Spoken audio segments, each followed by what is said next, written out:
الحمد لله نستعينه ونستغفره ونعوذ بالله من شرور أنفسنا ومن سيئات أعمالنا. من يهده الله فلا مضل له ومن يضلل فلا هادي له، ونشهد أن لا إله إلا الله ونشهد أن محمدا عبده ورسوله. فلله الحمد رب السماوات ورب الأرض رب العالمين، وله الكبرياء في السماوات والأرض وهو العزيز الحكيم. أما بعد، بسم الله الرحمن الرحيم. أشهد أن لا إله إلا الله وأشهد أن محمدا عبده ورسوله. قال الله تعالى في القرآن المجيد: بسم الله الرحمن الرحيم. يا أيها الذين آمنوا كتب عليكم الصيام كما كتب على الذين من قبلكم لعلكم تتقون أياما معدودات، فمن كان منكم مريضا أو على سفر فعدة من أيام أخر، وعلى الذين يطيقونه فدية طعام مسكين فمن تطوع خيرا فهو خير له، وأن تصوموا خير لكم. أما بعد، قال رسول الله صلى الله عليه وآله وسلم عن أبي هريرة رضي الله عنه قال رسول الله صلى الله عليه وسلم: إذا دخل رمضان فتح أبواب السماء، وفي رواية فتحت أبواب الجنة، وغلقت أبواب جهنم، وسللت شياطين، وفي رواية فتحت أبواب الرحمة. متفق عليه. أما بعد، زما د ایمان او د کلمې ورونو، د الله تعالی نه خوشاله یو او الله تعالی نه شکر ادا کوو چې نن بیا موږ ته توفیق راکړ چې د جمعې په مونځ ته راغلي یو او د جمعې مونځ کوو. الله جل جلاله دې حسنات زموږ او ستاسو قبول کړي. او دغه کوم آیات شریف چې د روژې په برخه کې ما وخت ولوسته، د دغه قرآن او د دې آیاتونو په برکت کې الله جل جلاله دغه عامه وبا او عام طاعون او کرونا د مخلوق نه او د مسلمانانو نه خصوصا الله جل جلاله تیرې لرې کړي او الله دې شفا ورکړي، او هغه کسان چې وفات شوي دي مخکې هغو ته دې خدای شهادت قبول کړي، او که په دې مرض باندې وروسته څوک مړه کېږي نو الله تعالی دې هغو ته هم د شهادت درجه ورکړي، او کوم یو چې ژوندي پاتې کېږي الله دې د حشر په ورځ د شهادت درجه ورته ورکړي. ما چې کوم آیات شریف ورسته: یا ایها الذین آمنوا کتب علیکم الصیام، الله جل جلاله فرمایي: ای هغه کسانو آمنو چې تاسو ایمان راوړی او ایماندار یې، کتب فرض کړی شوی د علیکم په تاسو باندې الصیام روژه، کما کتب علی الذین من قبلکم، لکه څنګه چې په مخکنیو قومونو او امتونو باندې فرض شوی وه، لعلکم تتقون. دا آیات شریف په دوه حصو باندې تقسیم شوی دی. یو صیام او روژه ده، او رمض او رمضان دی، د رمضان میاشت ده، او دویمه تقوا ده. دغه دواړه سره لازم او ملزوم شرط او مشروط دي سره یو په بل باندې که یو وینو یو ته نیمګړی راځي. اوس راځو دې ته چې دغه صیام چې الله جل جلاله په دې مسلمانانو باندې کړی دا صیام یا رمضان یا رمض، دا په داسې یو وخت کې جوړ شوی دی چې د هغې وخت کې یا د ګرمۍ میاشتې وي، ځکه د ګرمۍ په میاشت کې د رمض نوم ورکړی دی، او یا دې ته ویل کېږي چې رمض په شګو باندې ودرېدل، تودو شګو باندې ودرېدل، او یا قبض د نفس د ټولو خواهشاتو نه. دا یو ډېر سخت کار دی، او دغه الله جل جلاله په دې وخت کې او د روژې په میاشت کې دا ضرور کړلی دی. روژه یو بدني عبادت دی، او پرته له دې چې بدني عبادت دی، ورسره قولي عبادتونه هم شته دي، او ورسره د الله جل جلاله د دې لپاره چې هغې سره اجر پیدا شي، نو د نفلو او د تراویحو او د تهجدو قدرونه هم اوچتېږي او زیاتېږي. فلهذا دا یو عبادت دی چې په دې ټولو صفتو باندې موصوف دی. او رمض دا شو. اوس موږ ویو چې رمض خدا شو، او الله جل جلاله په دې کې ټول حرص کوي، او ټول هغه څه چې بنده ته لازم دی هغه ټول ورکوي ورته. د صوم په معنا کې او لغت کې د صوم او صیام معنا امساک دی. رمض هغه معنا امساک یعنی ځان نیول، یعنی مطلقا منع کېدل روژې نیت سره خوراک څښاک جماع کول او د بدن هغه حصه چې د هغې دننه حکم کې وي د څه چیز د داخلېدو نه منع کول او روژه روژهدار او مسلمان کله چې په حیض کې او په نفاس کې وي د هغې نه پاکېدل او بیا نورو تکلیفونو او مریضونو کې د هغې نه پاکېدل او بیا روژه نیول په خپله وخت سره د هغې دپاره قضایي راوړل په نورو ورځو کې د ماه رمضان یا د روژې د میاشتې دا څه وخت فرض شوې ده هجرت 13 کال او د شعبان میاشت ده او د مکې کله چې قبله وګرځېده د هغې نه 18 میاشتې وروسته د رمضان میاشت فرض شوې ده یعنی د شعبان په میاشت کې فرض شوې ده او د شعبان د دې نه هغه مخکې میاشت ده په هغې کې هغې کې د قبلې ګرځېدلو طرف د بیت الله شریف باندې او په دې کې دا مخکې د دې نه روزه چې کله فرض شوه او دغه ټول حضرات په دې باندې قانع دي چې دا یو بهترین عبادت و ځکه چې د دې نه مخکې هم وه روژې وي مثلا په نیز د بعضو باندې عاشوره محرم د محرم 10 تاریخ او د ځینې علما دا وایي چې د ایام بیت یا ایام بیاد یعنی هغه ورځې چې 14 14 15 د هرې میاشتې دی د قمري میاشتو د 14 14 او 15 روژه نیول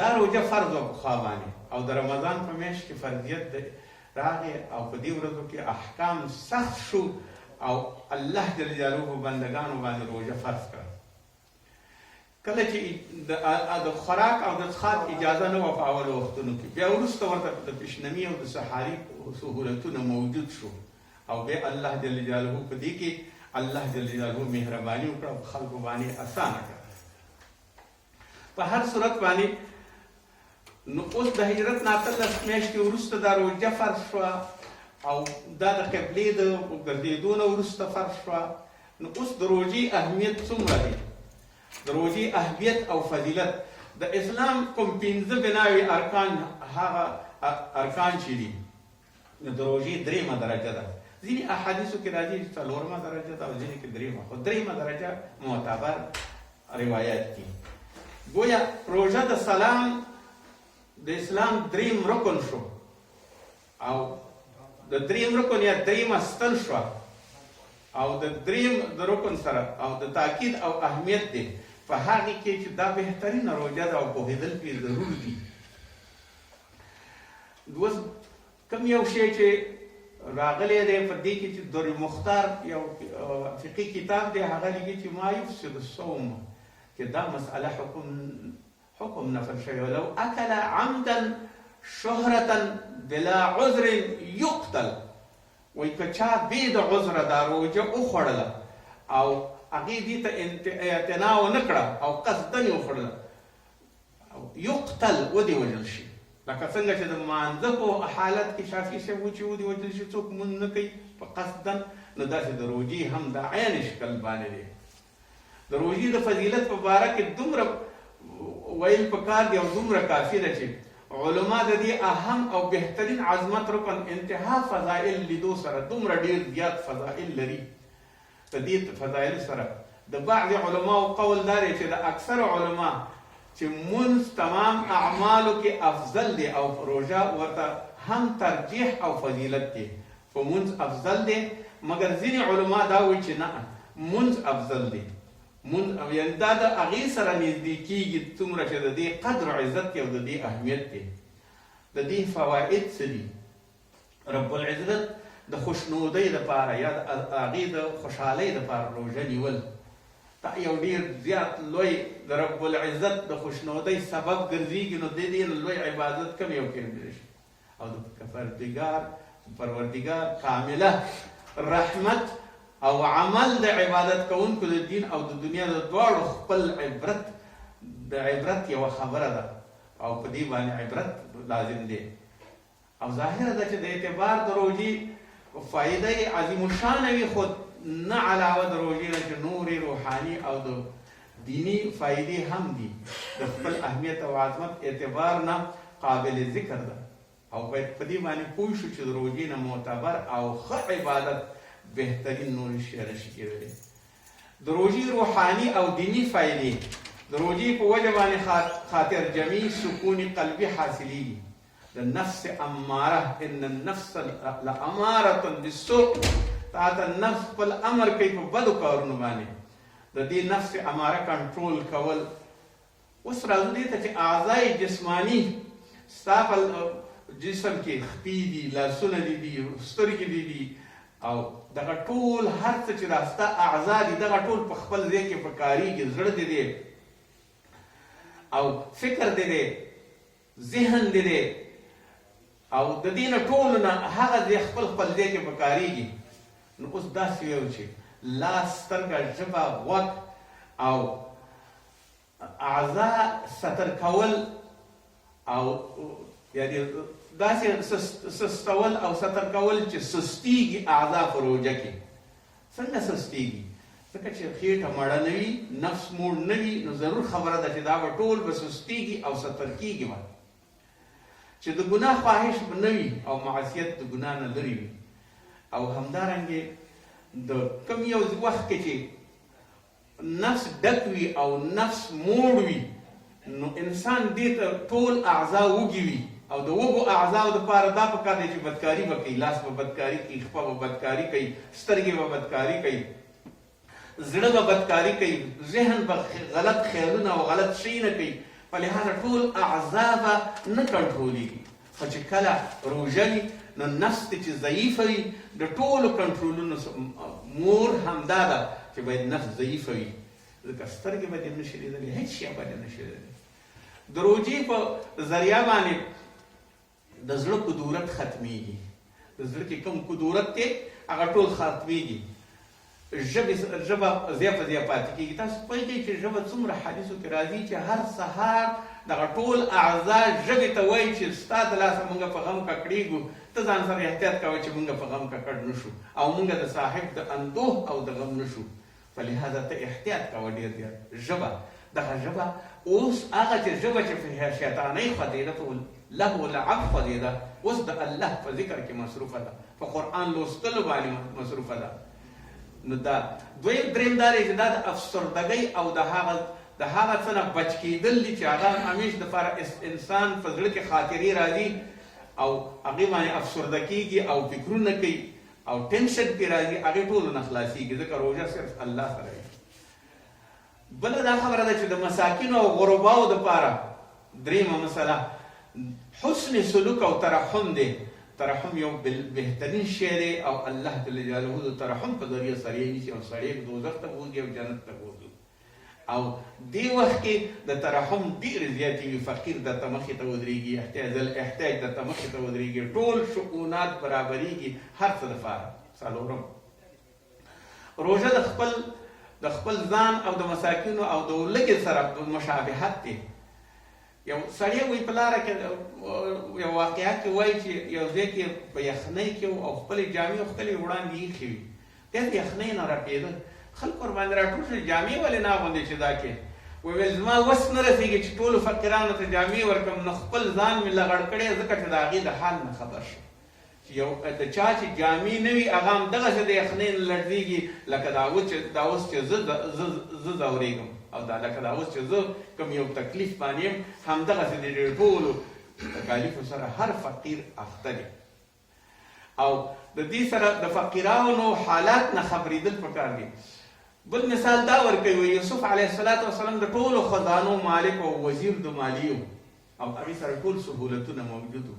هغې به په نیمه ګېډه ډوډۍ خوړه، نیمه ډوډۍ به یې وخوړه، نیم به یې ځان وږی پرېښوده. نو خلکو ورته ویل ته ولې تا سره خو ټول شي نه شتمني موجوده ده؟ وایي بیا زه د فقیرانو د حالات نه خبرېږم.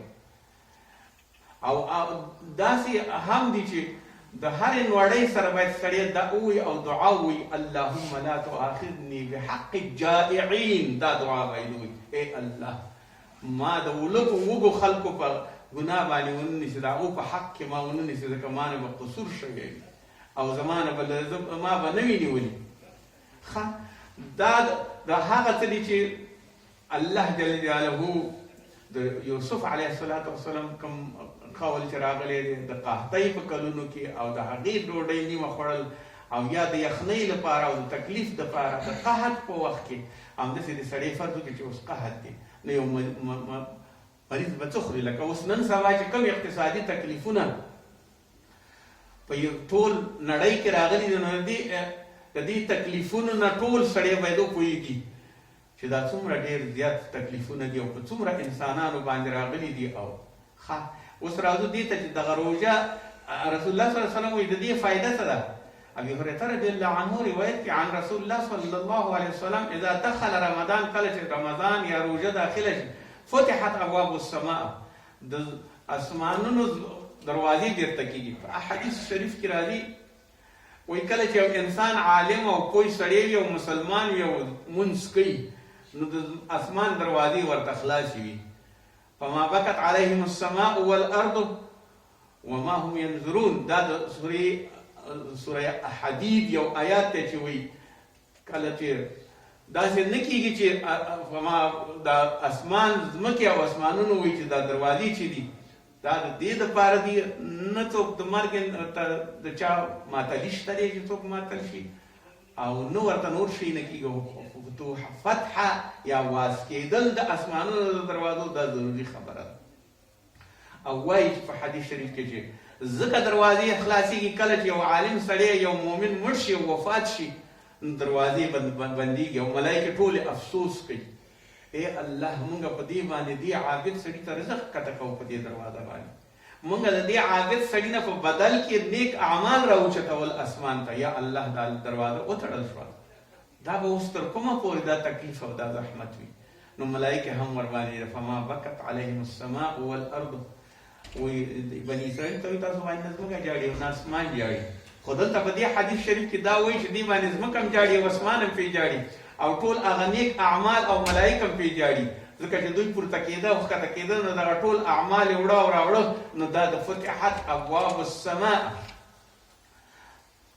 بیرته کېږي د اسمان دروازې وفي روایت فتحت ابواب الجنه او بل روایت کوي د خوشبختۍ او د جنت دروازې یعنی انسان مطمئن مړ کېږي چې زه جنت ته ځم په روژه کې یا کله چې شهید کېږي په جهاد کې یا د حج په ادا کې یا په نور انسان په خپله په زړه کې یو اطمینان حاصلېږي چې ما ته د دروازې د جنت خلاصېږي وغلقت ابواب جهنم او د جهنم دروازې بندېږي معنا دا نه ده چې ګینې ټولو خلکو ته بندېږي هغه کسان چې هغه رښتیا هم مسلمانان دي او په رښتیا هم روژې نیسي هغو ته د جهنم دروازې ټولې بندېږي او د کافرو دپاره خلاصېږي وسللت شیاطینو او بندېږي په زنجیرونو باندې شیاطین څه معنا ته چې کله اعمال نیک کې صحیح ده چې یو زنجیر به وجود به یې ولري او منع کېږي هم د الله د طرف نه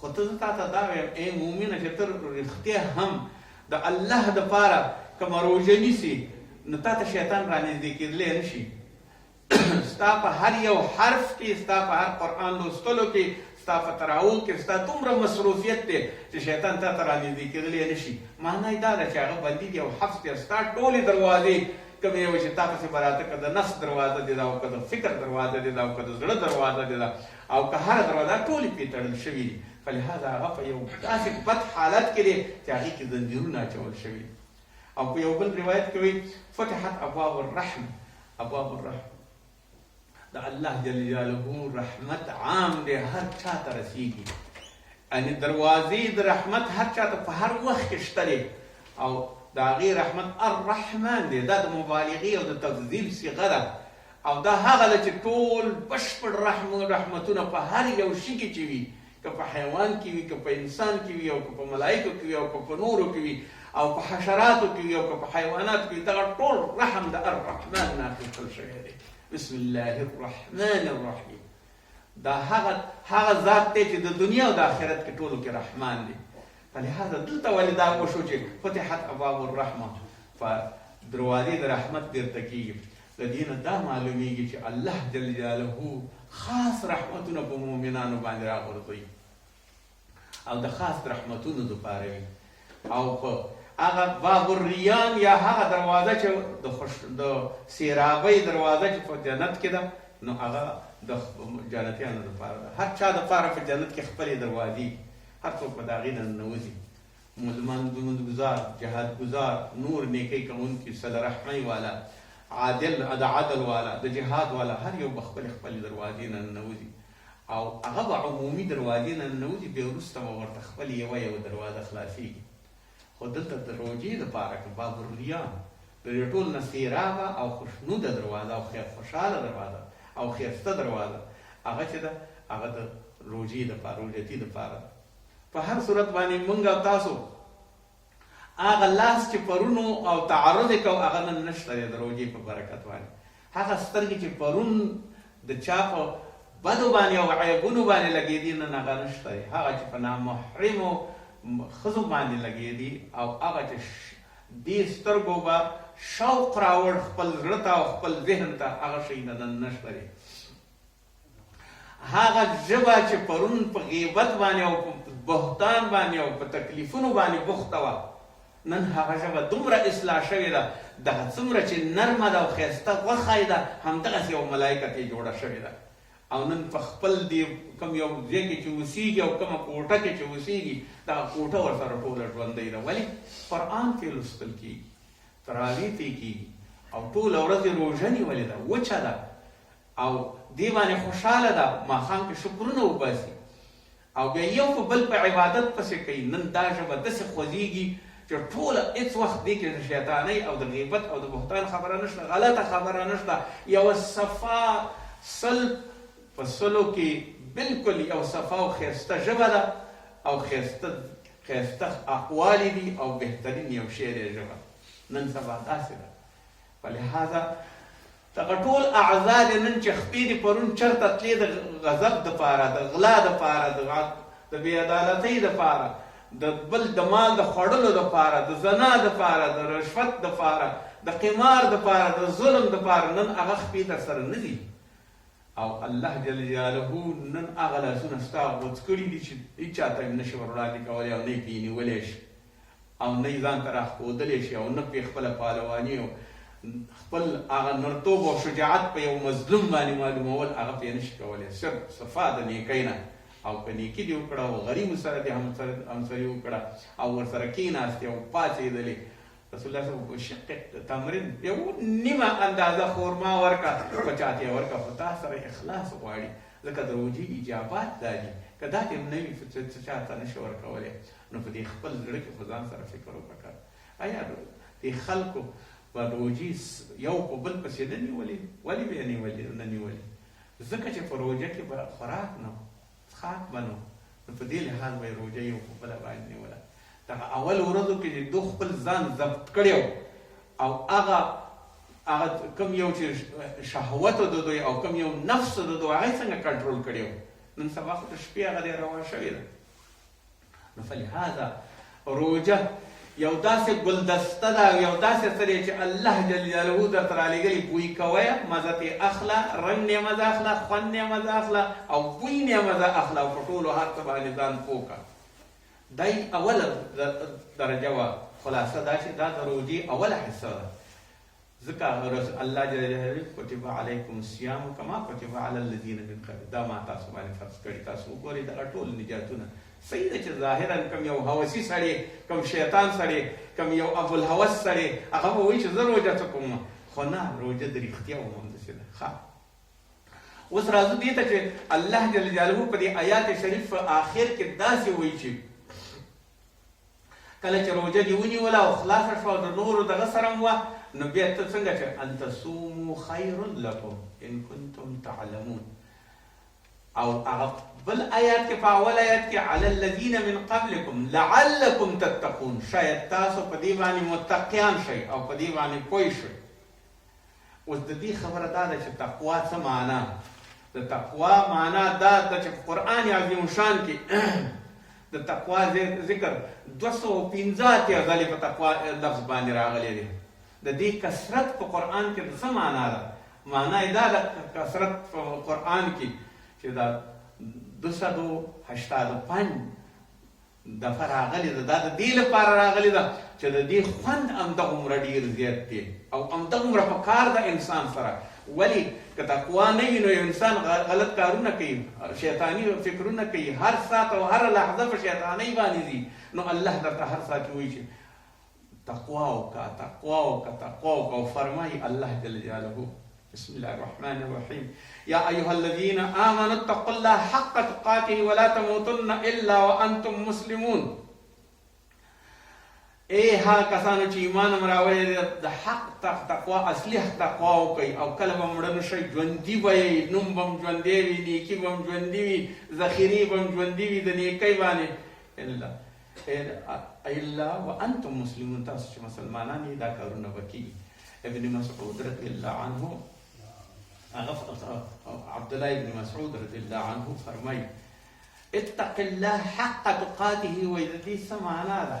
هغه ورسره یو عجیب و غریب یو معنا لګوي، ان یطاع فلا یعصي، تمام اطاعت د الله به کوي، فلا یعصي، او ګناه به نه کوي.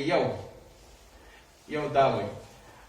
او یذکر فلا ینسى، او الله به یادې، کله به یې هېر کړي نه. ګوره که هر ځای ته وړاندې شي نو الله به در سره وي، په هر حالت کې به در سره وي، په خطوب او په تکلیف او په زحمت کې به در سره وي. وان یشکر فلا یکفر، او همیشه د الله شکر ادا کوه، کافر کېږه به. دا یې د دې امن اتقوا الله حق تقاته د دې معنا کړې ده ابن عباس. او الله تعالی د قرآن عظیم شان لغوي معنا دا ده چې يدل على دفع شيء سيء، یعنی بدو کارونو باندې يدل على دفع سيء، په بدو کارونو باندې دفع کول دي، د هغې لرې کول دي. ولی الوقایه حفظ الشیء، وقایه معنا دا ده چې یا وقا یا تقوا، دا معنا ده چې حفظ الشیء، ساتل د یو شي دي، مما یؤذیه، د هغه څه نه چې هغه تا ته ضرر رسوي. دا د اتق الله معنا ده. راځئ یو بل ځای ته رسول الله صلی الله علیه وسلم فرمایي اتق الله حیث ما کنت، ویرېږه د الله نه هر ځای کې چې وي. واتبع سیئة الحسنه تمحها، او همیشه دپاره سیئات د که وشو درنه نو زرې په تقوا باندې او په یو حسناتو باندې جوړ که. وخالق الناس بخلق الحسن، د دې حدیث شریف په شرحه کې دا لیکي، یعنی هر ځای کې چې وي تقوا وکړه، که په ورځ کې او که په شپه کې او که په ښه حالت کې او که په بد حالت کې، په غم کې او که په خوشحالۍ کې تقوا وکړه.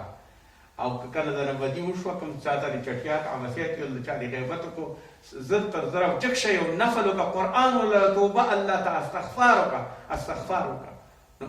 تمحها، نو دغه پاتې کېږي السیئاتو، سیئات لرې کېږي دې ټول.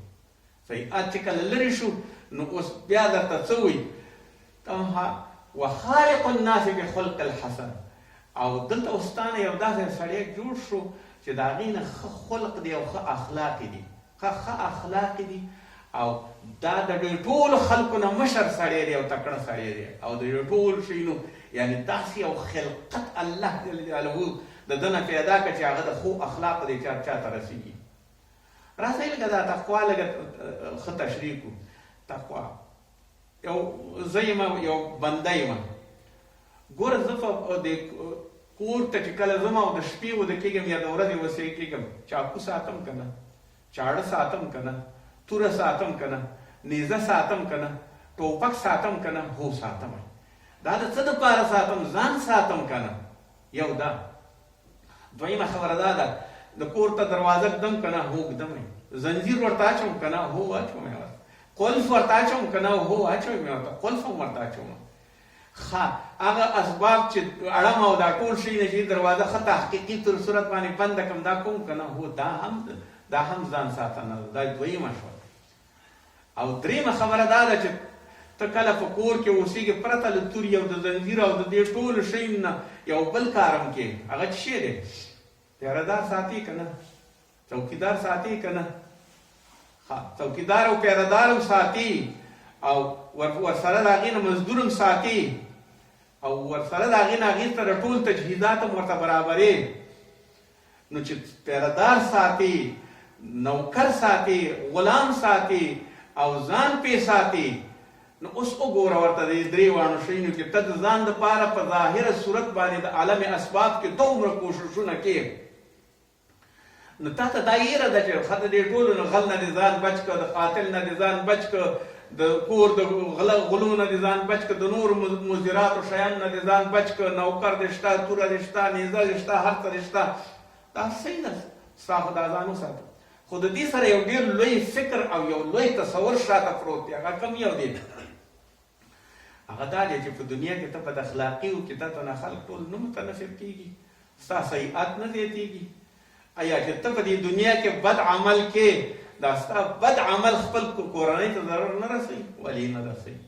ایا دغه ستا بد عمل، ته قتل، رشوت، غلطي، ټوله هر څه مظلومان ازارول، د دوی ازار تا باندې اثر نه کوي؟ ولې نه کوي ورباندې؟ دا ټول هر څه دا هم ایا ته سبا ته دې قبر ته نه ځې؟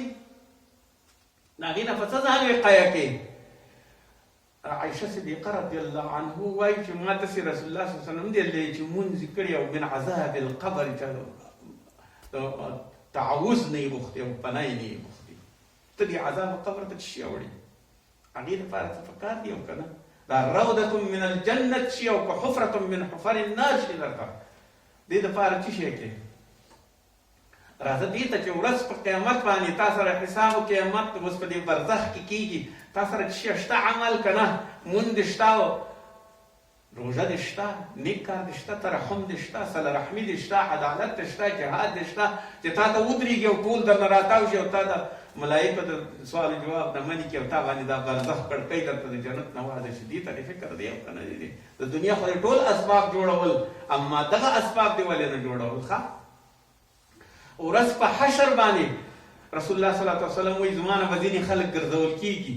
وایي زه ورته یم ولې مو ګرځول؟ دا خو زما امتي دی. وایي ته څه خبرې چې تا نه وروسته ستا سنت ولې ماتول؟ دې ستا سنت نه دي کړي. ښه دا هم په دې حوض کوثر ته نه پرېږدي چې هلته وبوسي. الله ته ور مخامخ کېږي، درته وایي راوړئ هغه کوم سجل چې د دې دی او عملنامه یې په هغه عملنامه کې ټول هر څه لیکل شوي دي او د عملنامې کې د هېڅ داسې ځای نشته چې سپین ځای وي او ستا پکې نیکي او ستا پکې ښه والی یاد کړي. فلهذا هېڅ دی نشته دی. نو اوس تو من عمل صالحا فلنفسه ومن اساء فعليها. دغه بد عمل در سره هر ځای کې روان دی او نیک عمل در سره هر ځای کې روان دی، ستا یو ملګری دی او ورځ په قیامت باندې درته حدیث شریف کې راځي نیک عمل یو ښایسته څېره باندې راځي او درته وایي په ما سور شه. وایي ته څوک یې؟ وایي زه هغه څوک یم چې ستا نیک عمل یم په ما سور شه. هلته ته زه در باندې سور وم، اوس به در باندې اوس به ته په ما سپرېږي او زه به تا جنت ته رسوم. او یو بده څېره بل شی به ورته راشي او ورته به وایي چې په ما سور شه. هغه وایي ته څوک یې؟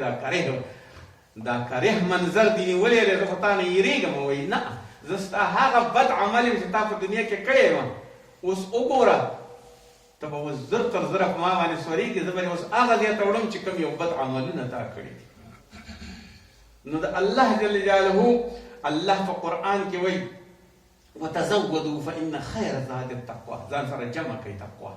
دا ګوره د دې نه خیر د ذات او غوره اذوقه نشته بله او بهترین شی ته یې نشته دی. ګوره د دې نه سورة بقره د دې نه ښه شی او بله دا وایي درته ولباس التقوى خیر. کله چې ته د تقوا یو لباس دی چې ته یې واغوندې، یو هغه لباس دی چې عورت پټوي، دویم هغه لباس دی چې ته پرې خپل ځان او ډول پرې کوې، دریم هغه لباس دی چې تقوا ده چې هغې باندې ته ځان ساتې د هر څه نه. خیره دا خیر دی، دې لباس ته د تقوا لباس ته خیر ویل شوی دی. الله تعالی همدغسې په قرآن عظیم الشان کې فرمایي اولئک الذین صدقوا فاولئک هم المتقون. هغه څوک چې صادقان دي او بهتر خلک دي او نیک خلک دي هغه متقین دي، یعنې د هغو کوم ضرورت نشته. او بیا الله جل جلاله فرمایي د یو سل اووه آیات کې درته کذلک یبین الله آیاته للناس لعلهم یتقون. دغه آیاتونه او دغه ټول شیان زه تاسو ته ذکر یم چې تاسو د الله تعالی په تقوا باندې برابر کړي. او د تقوا یا ایها الناس اتقوا ربکم الذي خلقکم من نفس واحده. تاسو د یو نفس نه پیدا شوي، تقوا ولې نه کوې؟ ځان باندې ولې ځان متور کوې او ولې ځان اوچت ګڼې او ولې ځان ډېر اوچت ګڼې؟ دا به ټول هر څه الله جل جلاله څه چې غواړي هغه په تقوا باندې غواړي. نه دا چې ستا په لنډغرۍ باندې غواړي، نه دا چې ستا په دې ټول وقایه وکړه، په تقوا باندې وکړه او په دغه نیکو کارونو باندې وکړه. الله جل جلاله به درته ټول هر څه اسان کړي. آخر کې دعا کوو ربنا آتنا فی الدنیا حسنه وفي الآخرة حسنه وقنا عذاب النار.